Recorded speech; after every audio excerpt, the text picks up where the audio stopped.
Halo sahabat Excel, di video ketiga kita masih membahas tentang makro Excel untuk pemula, di mana kita akan mencoba menerapkan atau membuat sebuah aplikasi untuk menentukan jumlah sampel dengan menggunakan rumus Lovin.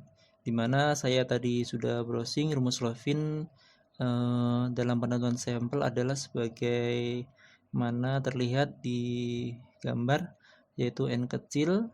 N kecil ini adalah jumlah sampel yang diinginkan, yang dihasilkan, kemudian sama dengan N besar ini adalah jumlah populasi dibagi 1 plus jumlah populasi dikalikan E ini adalah margin error ya, margin error dikuadratkan. Nah, margin error ini biasanya dipakai adalah dalam bentuk persen. Oke teman-teman, mungkin untuk teman-teman yang suka survei sudah paham, sudah familiar tentang rumus Lovin ini. Nah, bagi yang belum tahu, kita tidak perlu pusing, kita cuma belajar bagaimana menerapkan formula ini ke dalam makro Excel kita. Jadi kita akan membuat aplikasi untuk membuat sebuah formula ini. Baik, kita mulai saja. Jadi pertama kita buat semacam form. Oke, rumus Lovin kita buat. Di sini adalah jumlah populasi,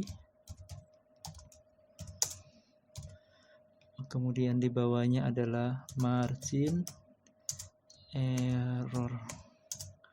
Oke, kemudian kita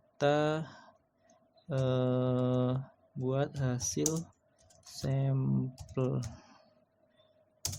Oke, biar kelihatan bagus kita buat rata kanan, kemudian kita buat sebuah tombol atau button di sini ya.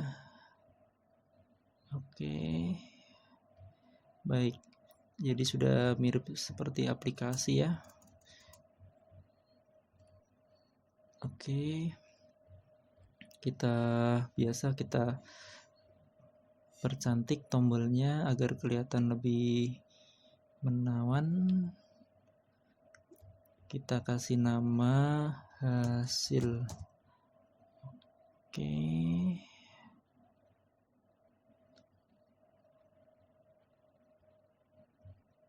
Nah, baik, kita sekarang membuka Visual Basic-nya. Kita akan membuat modul baru, klik kanan, insert modul. Oke, kita akan membuat sub Lovin, enter. Oke, nah baik teman-teman sekalian, sebelum kita mulai kita perlu tahu dahulu. Jadi kalau jumlah sampel ini, kalau kedepannya pasti akan menghasilkan sebuah bilangan desimal ya, karena ini adalah perperan atau seper N dibagi 1 plus N plus E. Jadi kalau ada seperti ini, maka sampel ini dipastikan bilangannya adalah desimal. Nah, kemudian untuk populasi ini sudah pasti ini desimal ya, saya tulis dulu desimal. Oke, nah untuk populasi ini tidak desimal ya, tapi biasanya itu sebuah bilangan bulat ya, sebuah bilangan bulat. Kenapa bilangan bulat? Biasanya kan nggak mungkin jadi orang itu setengah gitu, pasti satu gitu kan. Jadi kita simpulkan adalah untuk populasi ini ada bilangan bulat. Kemudian margin error sudah pasti karena persen, maka nanti kalau dibuat menjadi desimal ya. Ini desimal juga. Nah, kenapa ini perlu? Karena kita akan membuat sebuah formula di mana kita akan mendefinisikan dahulu variabel-variabel dalam bentuk apa gitu.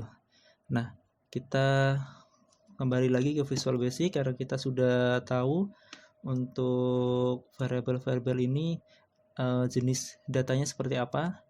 Jadi kita definisikan biasa dim. sampel kita simbolkan, kita variabel dengan nama sum, variabelnya kita sebut sum as. Nah, tadi apa? Desimal ya. Desimal kita gunakan double. Begini. Nah, akan muncul. Kemudian lagi kita akan mendefinisikan populasi ya. Kita buat nama pop as. Nah, kalau bilangan bulat ini menggunakan integer. Oke, teman-teman, cukup diingat ya. Kemudian untuk error kita gunakan juga double karena desimal. Oke, baik. Jadi kita sudah definisikan semua variabel-variabel ini. Nah, sekarang kita masukkan bagaimana dari sel ini, untuk sel populasi ini kita di B6, maka kita caranya kita masukkan ke populasi.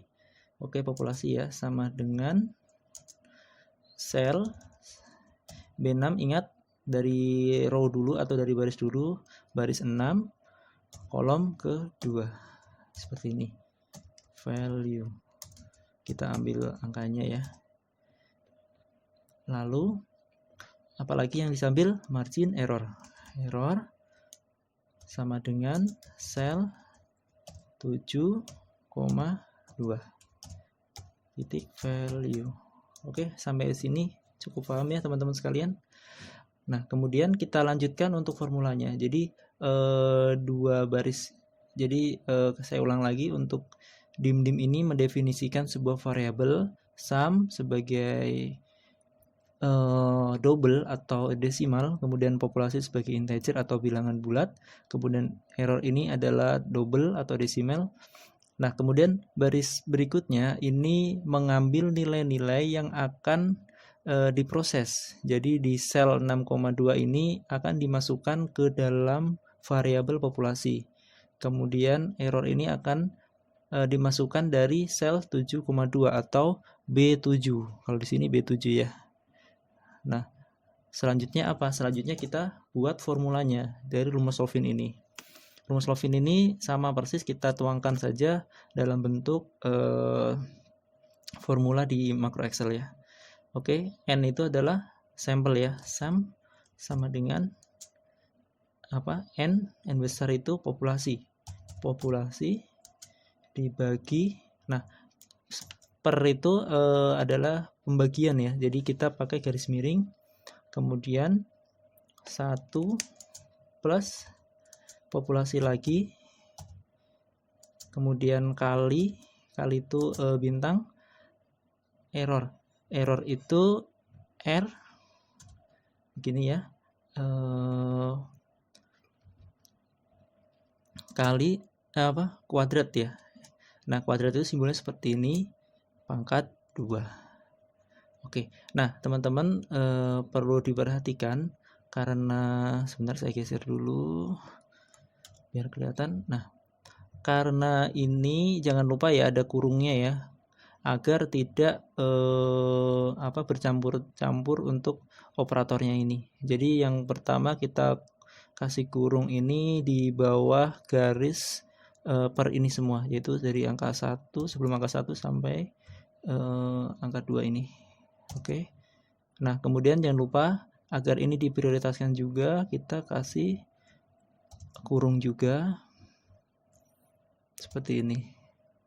Nah, terakhir ini juga kita kasih kurung juga, biar prosesnya dari sini ya, di dalam kurung ini. Oke, teman-teman ya, bisa dipelajari. Ini mirip dengan pelajaran SMP. Jadi dalam kurung ini diproses dahulu, kemudian populasi dikalikan nanti error kuadrat ini, baru 1 ditambahkan ini, baru kemudian terakhir populasi dibagi ini semua. Oke, teman-teman. Nah, kemudian kita akan memunculkan hasil sampel ini, hasil perhitungan ini ke dalam B10. Oke ya, B10 akan dimunculkan hasil dari SEM ini atau sampel ini.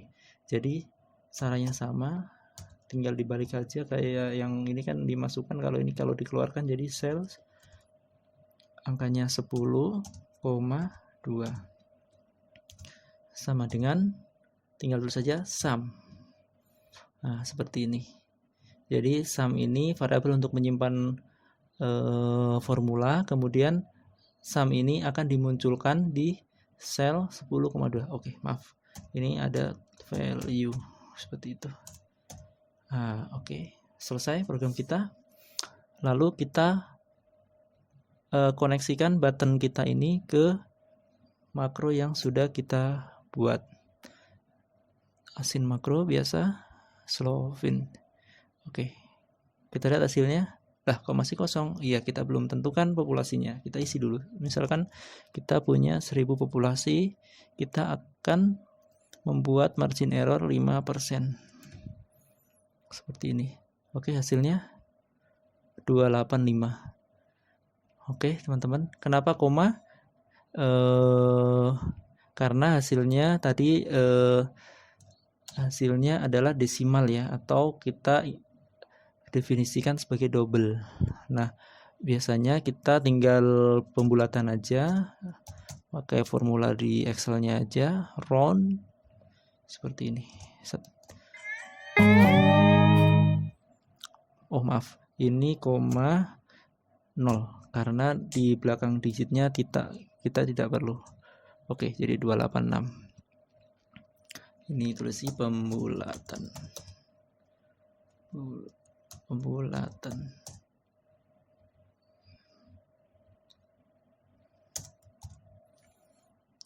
Oke, selesai. Kita coba kembali, misalkan 10.000 hasilnya. Oke, selesai. Baik, itu teman-teman sekalian bagaimana kita membuat sebuah formula rumus Slovin kita terapkan dengan makro kita. Sangat sederhana seperti itu. Baik, demikian teman-teman, sukses selalu.